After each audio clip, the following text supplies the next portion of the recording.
Nag-shot yan sa akin. Who are you, Admiral? Ang kapal na mukha, mga kababayan, no, bad shot yan sa akin. Sino ka ba? Anong mandato mo? Paki namin kung bad shot siya sa'yo. Wala kang posisyon sa gobyerno, Admiral. Unless she says sorry or whatever. No! Bakit siya magsusorry sa'yo? Ayan, oh. Oh, eto na mga nilalang, mga kababayan, oh. Ay, Diyos ko. Ang sabi nga ni Baste, mga kababayan, kung gusto nyong makita kung anong mukha ng Pilipinas, tingnan nyo ang mukha ni Lisa. Yan. Nakita ko siya ulit, di ba? Sabi mo, behave. Behave. Sabi ko, wrong person, honey. Oh, yeah. Parang unano, mga kababayan, ano? Tingnan nyo. Pero kung makaasta, mga kababayan, parang higante. Takot lahat ng kanyang mga gabinete ni BBM, mga kababayan. Anong sabi ni ano? Sino nga ba yung vlogger, mga kababayan, na content? Si Mark. Oh, si Mark. Na bakit daw pinagsisibak ni Madam Lisa ang gabinete ni BBM? Lisa Marcos. Oh, Naalala mo? Nagpadala ka sa akin ng video mo? Nagpadala ka sa akin ng video? Mayroong resibo si Sara, mga kababayan. At apparently, ang nandoon sa video, baka isa doon sa mga tumistigo laban kay Sara Duterte. Ayan, mga kababayan, ipapasabog yan ni BP Inday sa kanyang bloodbath. Sinabihan mo ako saan kukunin ang pera. Pinakita mo ang muka ng tao doon sa video message mo. Oh, at malamang sa malamang, mga kababayan, ang taong iyon ay siguro sa tingin natin yung nagpakalat ng issue ng sobre-sobre. May ebidensya si Sara. You said Lagot ka ngayon. me written instructions about money. Millions a month. Anong Wow! nakalagay doon sa envelope? DepEd! Oh, Madam Admiral. Anong ginawa ko? Binigay ko sa DepEd! Wala ka kang posisyon sa gobyerno. Namimigay ka ng pera ng gobyerno eh. Oh, eto na, mga kababayan. Sige, bloodbath na yan. Unahin ito sa bloodbath, mga kababayan. First blood! Sira ito yung Sasabihin na naman ni Claire Castro, wag naman sana maging marahas. Mahina ang utak, mga kababayan. Akala niya talagang magtatagaan na talaga ng itak. Figure of speech, mga animal.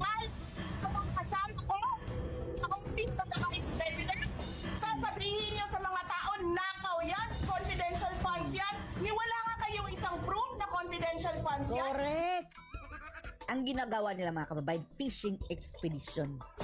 Sino ba, mga kababayan, in history? Opisyalis ng gobyerno, lahat-lahat ha. Presidente, yung nasa executive, mga kababayan, governor, mayors, at iba't iba pang mga tumatanggap ng confidential fund. Sino ba ang isang nag-divulge niyan? Wala. Dahil according sa batas, mga kababayan, bawal mong isiwalat sa publiko ang confidential fund. Dahil makakasuhan ka ng graft. Naniwala lang kayo sa isang babae na ang pangalan ay Gloria Mercado na nagsabi confidential funds yan? Malamang yan si Gloria, mga kababayan, ang nandun sa video ni Admiral Lisa. Na hindi nyo nga nilabas na wala pang confidential funds, meron ng white envelope. Kasi Yan. 2022 pa lang, Liza! may utos na ng pera sa DepEd. Tapos kami yung nagsisinungaling. Oh. Nagpipigil ako eh. Kasi gusto ko lang magtrabaho. Gusto Kaya ko nga. lang tapusin nyo na yung show ninyo dyan sa House of Representatives para makabalik na kami. Oh. Ginusto nyo yan eh. Ngayon, mga kababayan, this is the right venue to answer that allegation. Hindi siya makaka-answer doon sa House of the Representatives, mga kababayan, ay dahil hindi yung korte. In aid of legislation yan. Pero dito sa impeachment trial, mga kababayan, makakasagot na ng tuluyan si VP Sara lahat ng kanyang ebidensya. Dahil alam niya eh, ultimately, Kaya ako, excited ako dyan sa impeachment trial na yan. darating din ito sa impeachment. At dito, mga kababayan, hindi na siya matotrobol. Dahil korte na yan, mga kababayan eh. At aabangan natin kung ano ang role ni Madam Liza Araneta Marcos dito, mga kababayan. Magkakaalaman ito, Admiral. Sa trabaho namin. Tapos ganyan ang gagawin ninyo sa amin? Dahil hindi kami sumusunod sa inyo? Dahil ayaw na namin tumulong sa inyo? Ganito gagawin ninyo? Sa sama-samang babangag muli.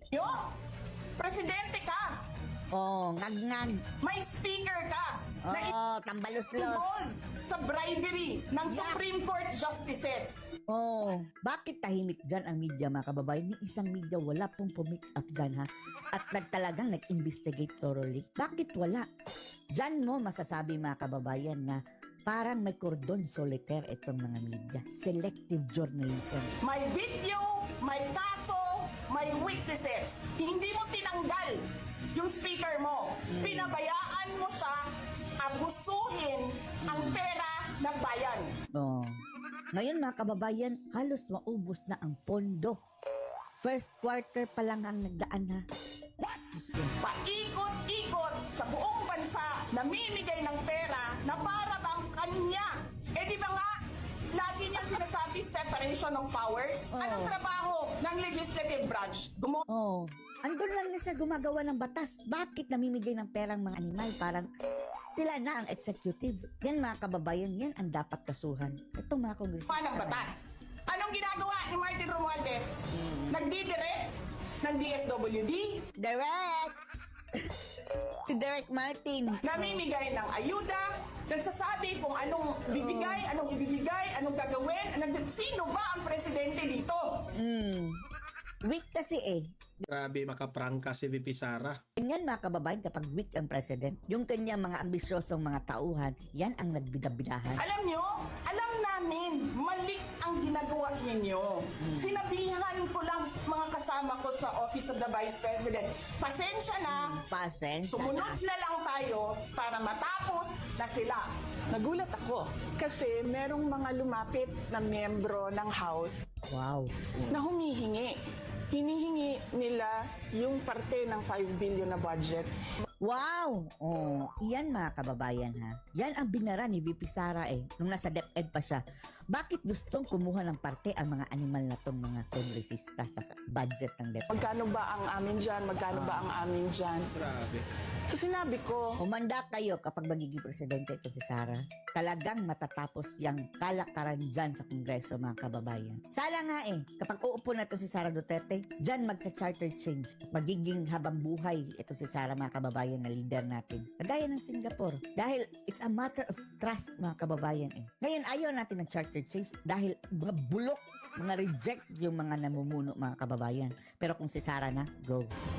hindi pwede ito. So sinabihan ko yung isang congressman, sabihan ninyo si Martin Romualdez na hindi pwede chap-chapin ang classroom construction na 5 billion. Hindi nga ako pumayag na kunin yung 5 billion, dinagdagan nila ng 10 billion yung classroom construction ng Department of Education. Yung 10 billion na yon hindi Apple.